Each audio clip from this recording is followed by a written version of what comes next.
Hey there, Patreon subscribers. Another day, another District Sentinel radio. It's a lovely day in the neighborhood. Overcast. Not quite the week of heavy rain we were promised, but a little dreary. My socks are finally dry. Yep. Same night wearing a different shirt than yesterday. Was this the shirt you wore yesterday but got wet, so you had to wear the oversized John McCain t-shirt? It's a different shirt is what it is. It's not the shirt I wore yesterday. What's with all the probing questions here? Nothing. I'm sorry. So there's something I thought we should cover on this here feed. What's that? There was a bit of a discussion earlier. There's been some talk about journalism in one Christopher Hayes. Hayes made a comment, something to the effect of he doesn't cover global warming, climate change, because it's a ratings killer. Said that on Twitter.com. Yeah. Pretty embarrassing thing to say. Pretty embarrassing thing to say. Some people are saying, actually, it's fine. Chris is just peeling back the curtain and revealing how things are. Respect his honesty. But I think it's just cowardly bullshit. I think, look, it's your job as a journalist to make things not a ratings killer. And I think what Chris is basically doing is making an excuse for himself because he's on NBC, MSNBC, part of the NBC family. Yeah. It's a mainstay in corporate America. So certain issues they don't cover. Like, wasn't Susan Sarandon grilling him about not covering Standing Rock? And he was just like, "Oh, yeah, sure, we didn't do it, but, what can you do?" Yeah. How is that a ratings killer when you have fucking, like, agents with armed fucking, and dogs and chemical weapons shooting shit at fucking unarmed protesters? I mean, when I used to work on the Tom Hartman program, we used to cover climate change issues a lot. We didn't do ratings, but they definitely generated the most interest, and of our audience, that's what the story that they wanted to hear the most. And I'd say when you cover climate change, you're not getting the ratings, it's because you're not doing a very good job at covering climate change. I saw Osita Nuanevu, who writes for Slate, right? Or Salon? Slate. He's been on the show before. One of our live show guests. Frame this as you're going to die and everyone is going to die unless we start taking this issue seriously. But dipshit cable news hosts don't know how to do that. Yeah, if Chris Hayes wants to cover climate change, maybe he should leave his job at cable news. Yeah. I mean, you don't have to be on cable news to make a difference or to get an audience. I mean, I wonder how many Patreon subscribers Chris would get if he set up the Chris Hayes blanket for it. Probably a lot.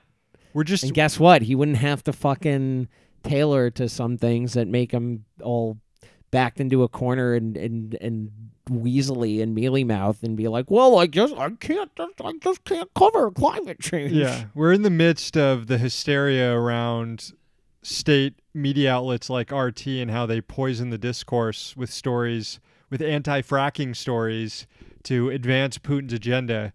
And yet here we have prestige media, MSNBC, the 8 p.m. host, the watch. What is it? The top ship for liberal media here saying, I can't cover climate change issues because corporate advertisers basically won't let me do it. Yeah, I mean, that's the subtext of what he's saying. Yeah, the subtext as well as being, I'm the willing guy. I'm the one who wants to be the lead. Flagship. That's what I was. The flagship. Yeah, exactly. Company man. I want to be. I want to be the lead into Maddow. Yeah, I guess Maddow's the flagship. Well, yeah, but still, he is the lead into Maddow. So ultimately, what is asked of Chris Hayes is to not scare away the Maddow viewers. You know what I'm saying? They want the people who've got it on, got it blaring all day, So if Chris Hayes talks about climate change, that scares off the Maddow viewers who think that just even talking about climate change could somehow help Russia because Russia is a natural gas producer. It's infuriating. Hey, Hey, folks. It whips. No one's forcing Chris to do corporate news, okay? You don't have to stand up for him. That's all I'm saying. No one's forcing Chris to do corporate news. No one's forcing you to stand up for Chris Hayes. Yeah. Subscribers, Sam Knight is hitting the road on Friday, so we're doing the Sentinel Cast tomorrow. We're having a special Thursday edition of the Sentinel Cast. Stay tuned for that. No zine this week. The zine will be back next week. Not sure what's coming up in the Sentinel Cast yet, but we might go Jerky Boys on a Republican congressman's office. Stress on might. We haven't really talked about this that much. Sam Knight's just kind of throwing this out here. I'm just saying we could do it. We could do it. Just sort of you're seeing the brainstorming happening right now. All right, let's get the... If you bully Sam on social media, it will happen. I promise it's you. It's true. I am susceptible to social media bullying. All right, let's get the newscast started.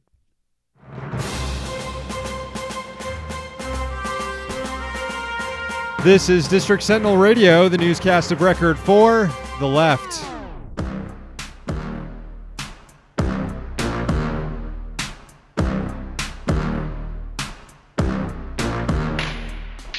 I'm Sam Sachs. I'm Sam Knight. We are in the Citizen Capitol studio in Washington, D.C. Check out the website, districtsentinel.com. What's up? What's up? Hello to our viewers on Patreon and YouTube. Patreon subscribers, $5 a month, get to live stream the show like Roy is doing right now. Roy says, I hope we can discuss how Medicare for All is not actually good, but is in fact bad, like sex with Mr. Weeks, 60-degree peen. This comment is very online. Yes, very online comment. A few of you will get that. Most of you probably won't get that. Roy, following up with how we could discuss what will be the biggest media spectacle of 2018 when Donald Trump travels to Hollywood to dip his baby hands into concrete in order to restore civility. This is a rare feel-good story. Donald Trump's star on the Walk of Fame got fucking tore up with a pickaxe, right? Yeah. This has happened a few times, I believe, hasn't it? It's been destroyed a few times. I don't think it's ever been fully destroyed. With the pickaxe? Trotsky skull style. Yeah, that's some extremely good shit. We got Luke. We're gonna have like a million angry commenters be like, actually, it was an ice pick that got Trotsky. You will. We got Luke saying good morning to us. Noticing Sam Knight wearing a cap shirt today instead of the oversized John McCain shirt. Luke also pointing out that it's good borscht weather in Washington here today. Good borscht weather. It's because of the Russian interference in our diet. And Kevin, watching on the live stream, says he's looking forward to the Twitch stream later. Sam Knight, are you going to be firing up the Twitch stream later today? I think I am. And I notice how you referred to me in the second person singular as opposed to the first person plural. Yeah. Sam Sachs is having some cold feet about streaming GTA. I'm just worried about sticking to the ethic. The GTA socialist ethic that we've laid out that you don't think we can follow. Only stealing high-end cars, not murdering the innocent. That doesn't include cops or troops, for the record. Of course not. It is hard when part of the game is starting a arms export operation for someone who's either a private military contractor or CIA or both or something. It's really hard to adhere to a moral code in GTA, but we can just drive around. Like I said before, we don't have to do missions. We can just try to drive around and get 5 stars. Yeah, we'll do that. And yeah, why don't we do that later? Yeah, we promise not to be too offensive on the live stream. At least I do. Sam's going to go off and do his thing, you know? What are you talking? What have I said that's even remotely offensive? Not said. I'm not saying said, just the gameplay. Oh, the gameplay. gameplay. The gameplay. Right, Yes, right. the Well, gameplay. I will be on my best behavior. Okay.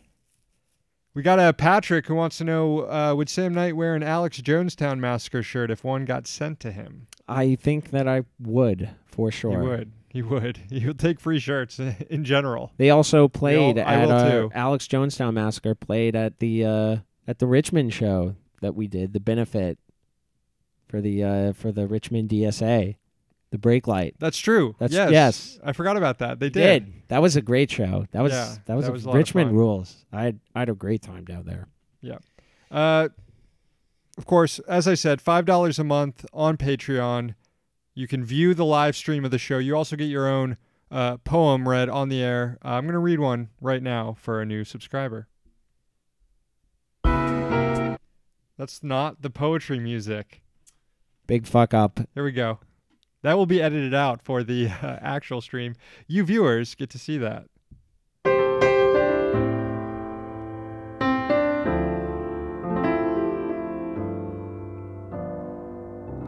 This one's for Sarah. In deep recesses of the mind live odd creatures. They are called Care Bears. Thank you, Sarah. Thank you, Sarah. You remember that show, Care Bears? I do. Do you remember at all, like, what they were doing or what the show's about or, like, why Care Bears? Didn't they shoot lasers out of their stomach? They did stuff like that, but why? I don't know. I don't know. Thanks again to Sarah and to all our new subscribers on Patreon. That's patreon.com/District Sentinel. Going to have the newscast here just a second. Update from yesterday's show. We talked about the case of Mr. Pablo Villavicencio, the pizza delivery driver who was detained by ICE after making a delivery to an army base in Brooklyn. Well, he was freed. A judge is reviewing his case, and he was released today. And the judge said he should go through the. He was already applying for documentation for permanent residency because his wife is a U.S. citizen. He has 2 U.S. citizen kids.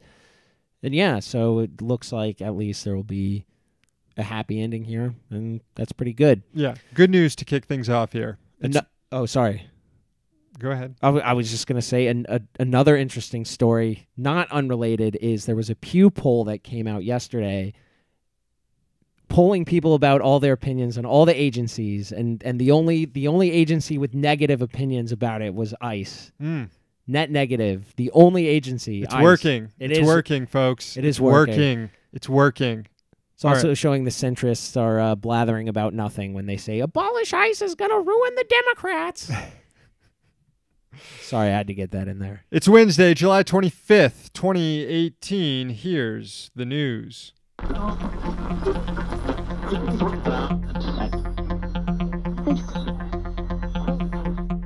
We received a reminder in federal court today that the fastest route to impeaching Trump might not run through Russia, but through the Trump Hotel in D.C. It's long been alleged that Trump is violating the Emoluments Clause of the Constitution by profiting off foreign dignitaries staying at his D.C. hotel while on business in the States. And the U.S. District Court of Maryland ruled on Wednesday that a lawsuit making those allegations against Trump can indeed move forward. The lawsuit was brought by the state of Maryland and the District of Columbia. The premise is pretty simple. The Constitution prohibits the president and other elected officials from accepting emoluments, gifts, or titles from foreign governments. Trump is maintaining ownership of his hotel in D.C., which is frequented by foreign individuals who are thusly providing profits for the president. This marks the first time, actually, that a federal judge has defined an emolument to include the type of transactions going on at Trump's hotel. Judge Peter Massett wrote, quote, "The court determines that plaintiffs have convincingly argued that the term emolument means any profit, gain, or advantage. Maryland and D.C. suit is just one of many targeting Trump's violation of the Emoluments Clause. Today's ruling means the plaintiffs can proceed with their case against Trump, moving on to discovery, which could entail examining the books at the Trump Hotel, to determine the extent of foreign profits the president is receiving and from where could also mean examining Trump's tax returns. I wonder if this means that Surfboard Willies in Florida can now sue because of Mar-a-Lago getting all the foreign business. Pray for Surfboard Willies. Prominent Democratic senators are proposing debt relief for Puerto Rico. Today, they unveiled legislation that would give U.S. territories the ability to write off some of their obligations if they meet certain criteria. To qualify, a territory must have been hit by a disaster, have high debt over $15,000 per capita, or it must have suffered a population loss of 5% over the past decade.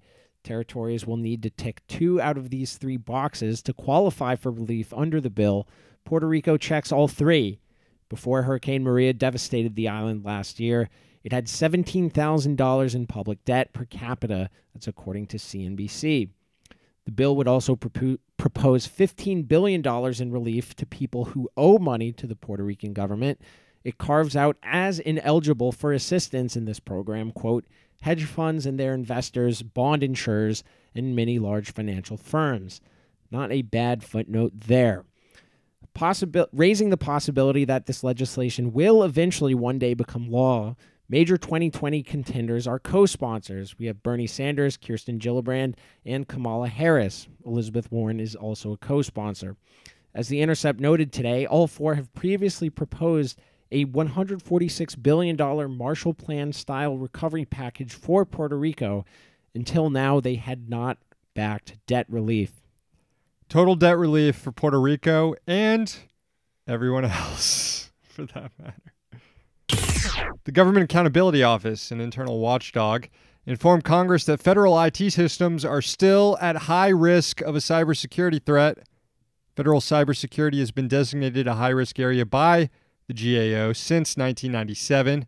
The shortcomings identified by the agency include mitigating global supply chain risks. This relates to having to purchase critical technology from so-called cyber adversaries like China and Russia.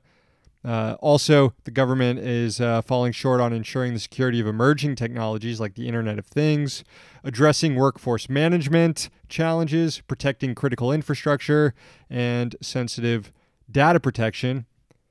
GAO noted in its report to Congress today that of the more than 3,000 recommendations made to various federal departments since 2010, 3,000 recommendations, about 1,000 still remain open. 1,000 recommendations still not addressed. Reading from the report, until these shortcomings are addressed, federal agencies' information and systems will be increasingly susceptible to the multitude of cyber-related threats that exist. You don't often see government officials admit that they're kind of flying blind. One financial regulator in the Trump administration isn't so shy about it, believe it or not. CFTC Chairman J. Christopher Giancarlo has routinely claimed that his agency needs more money, more experts, and more technology in order to monitor financial speculators. Today, Giancarlo discussed the subject before the House Agriculture Committee. Here he discusses agency analysts who keep tabs, or actually struggle to keep tabs, on commodities markets. It is very sophisticated information that they're looking at, and we need people that have quantitative skills to analyze trading data to find misbehavior in the market so then we can take enforcement action and go after it. As I said earlier, we do need to transform the CFTC, and I think many regulatory agencies from analog-based regulators to really digital-based, automated. We are dealing with massive amounts of market data, and the challenge is, are we really seeing the telltale signs of what that data is telling us in time to be able to do something with it? So if there's a catastrophe involving commodities prices and high-frequency trading or algorithmic trading, and everyone knows and everyone claims after the disaster that there was no way of knowing how that could have happened. Well, actually, yeah, there may have been. Congress has been warned of this problem for years, quite frankly, and Giancarlo sounding the alarm yet again today. Yeah, I feel like we've been talking about the idea of high-frequency trading and robots doing most of the purchases on the stock market for like a decade now. don't know a lot about the quantitative stuff, but I do know that some of these models, they have a normal distribution of risk, but all it takes is for one crazy event, one event outside, anomalous event, to really cause everything to go kaput. Finally, the operation to retake Raqqa from the Islamic State finished last year, but the U.S. is still killing scores of civilians every month in Syria. In the first half of this year, there were between 263 and 460 civilians killed by U.S.-led coalition military actions. That's according to an estimate released today by Air Wars, a watchdog monitoring the impact of the war on the Islamic State and foreign intervention in the Syrian civil war. The group believes that to date, U.S.-led operations against the Islamic State have killed between 6,400 and 9,800 civilians in both Iraq and Syria. That's between 2 to 3 9/11s for those who can only think in terms of bad things that happen to Americans. Today, Air Wars also noted that in the first half of this year, civilian casualties from Russian strikes hit a 6-month record high. Up to 2,882 Syrian civilians were estimated killed by Russian military actions. And that is going to do it for the newscast on this Wednesday. Got any comments on the YouTube live comments we could read off? No more, I guess. I guess all the comments stopped, huh? Let's see. What's this? I hope intern Nate gets video game privileges today, Kevin says. Intern Nate and I were gaming last night, and he didn't do much gaming. No, he didn't. He said he was tired, but I got to be honest. Intern Nate, he loves the takes. He was on his phone. It's tough for Nate to stay focused on one game. He came down the other day and he played like one round of GTA until like he got murked by the cops. Then he immediately turned it off and he played one game of Battlefield until that round ended, and then he played a third game of FIFA. I guess he played for a little bit or some. He played like 3 different games in the span of about an hour. That's how Nate games. We got Luke here who says his dad has MSNBC on all day long and it sucks. So do we. We have it on all day long here too. And yeah, it does suck. Patrick said DM him the address to send the shirt. Will do. Thanks, Patrick. Yeah. If you have 2 of them, I'll wear one too. Not to act like a jealous boy over here, but I feel a little left out. Stop trying to worm your way into my free shirt. I wouldn't mind a shirt. That's all I'm saying. Okay. All right. All right. Let's listen to the rant line before we go. Hey, District Sentinel. It's Dude Slater. It's a dark day. I'm going to let you know why. It's because Twitter has forced me to delete the Big Dave tweet and locked my account for 12 hours. Let us not mourn too long the death of the Big Dave tweet, but celebrate the life. While it was up there, it managed to get circulation from BuzzFeed, Benny Johnson, Dana Loesch, Kurt Schlichter. Ken Bone was in the replies to Dana Loesch. He said he is on the lookout for Big Dave when he's at the high school leadership summit. Don't know, it's him a little choked up. I think we had a lot of fun with this thing, and it's just tragedy that it had to be cut down in the prime of its life. Dude Slater out.